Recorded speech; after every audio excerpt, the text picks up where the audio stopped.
The terms IoT, digital twin, and metaverse have been in the market for quite some time now. Not just in the world of tech, but in almost every industry.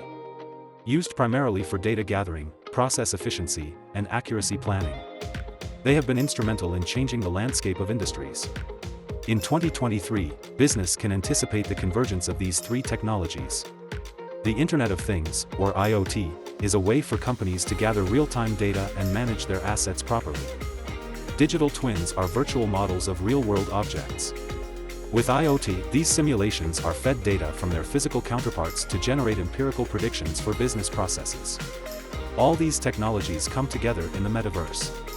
With the metaverse functioning as a virtual world, IoT digital twins can feed data directly into a model, which creates simulations and generate predictions for the physical world. As we enter 2023, enterprises will not only look for efficiency.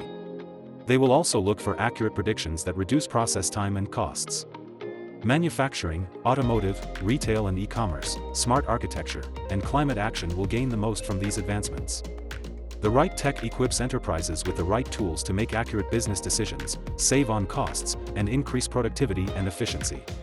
Singtel understands your enterprise needs for 2023. Our team of experts aid in the quick and easy implementation of IoT and 5G metaverse technologies. Contact Singtel for your business today.